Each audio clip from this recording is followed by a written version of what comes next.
how this happened. They just know that the bridge collapsed. Some de-icing, according to MnDOT, working on the de-icing system. The bridge was going under concrete rehab.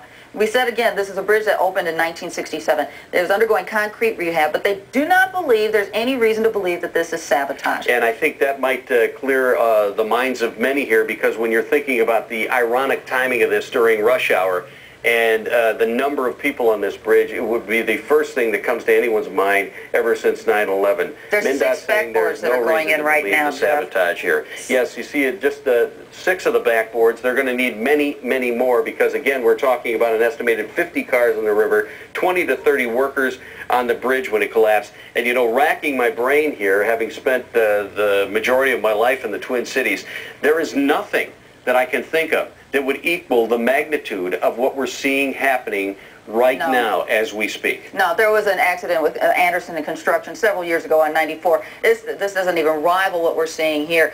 Again, we want to tell you there are 50 cars that are in the river, but we're not taking into account if that car was full or empty, if it was single passenger, or 4 to 5 people in a car at a time, or SUVs that can have as many as 6 people in the car at a time.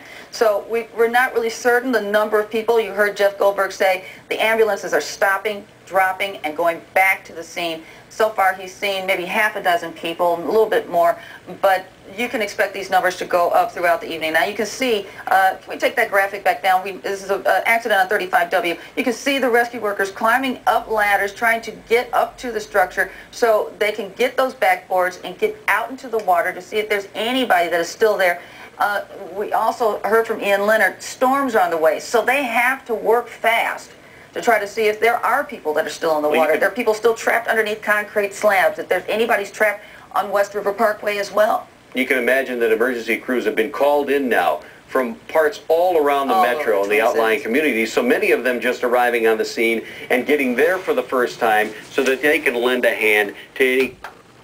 About the age and integrity of this bridge prior to what happened just now.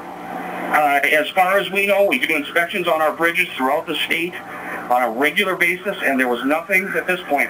But there again, I cannot speculate on that. We will have somebody available later from our bridge office that can talk about it.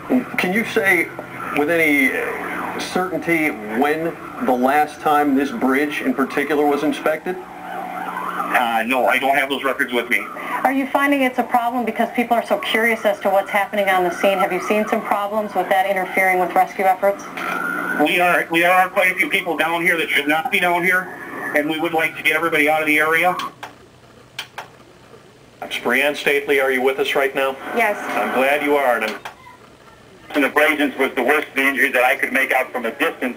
I have no report on what actual injuries there might be.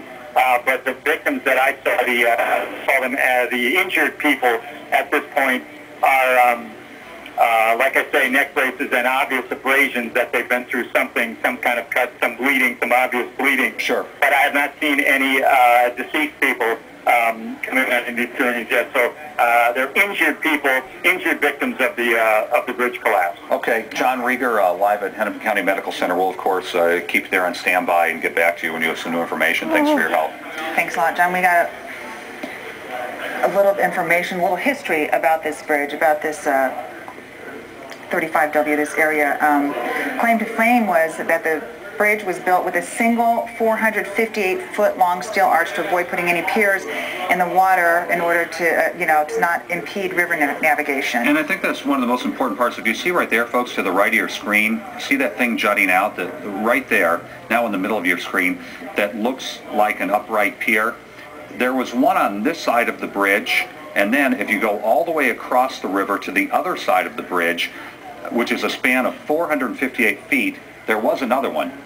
You don't see it there at the time, but that was kind of the claim to fame of the bridge, that they could put 2 piers, one on one bank, one on the other bank, and then they could span this steel girder across it, this truss, which is all that green broken steel that you see, so that way they wouldn't have to put anything directly in the river, and that would allow all the barge traffic to go through. As you notice when that shot panned back, I mean, this is right by a heavy traveled area, and that is the #1 lock and dam that you see right there. As opposed to the bridge next to it. The bridge next to it has that large pillar in the middle this I-35W bridge, or the Mississippi River crossing, just had those piers, so that avoided putting any large things in the water that would impede navigation.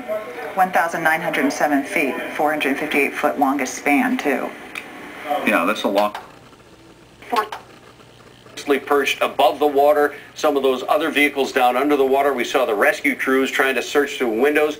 You can see, well, we were telling you earlier that there were 20 to 30 workers on the bridge, and I can attest to that, having been through that area a few times in the last few days. There were several workers on foot taking care of what needed to be taken care of when they were doing this extra resurfacing there and working on the outer lanes of this bridge. The University Avenue ramp had been shut down. You able to see, I'm going to just ask you to do a little sights unseen reporting, if you would. We had heard perhaps that a barge was close to the scene. We don't see it now from our live pictures from Sky 11. Are you able to speak to that at all?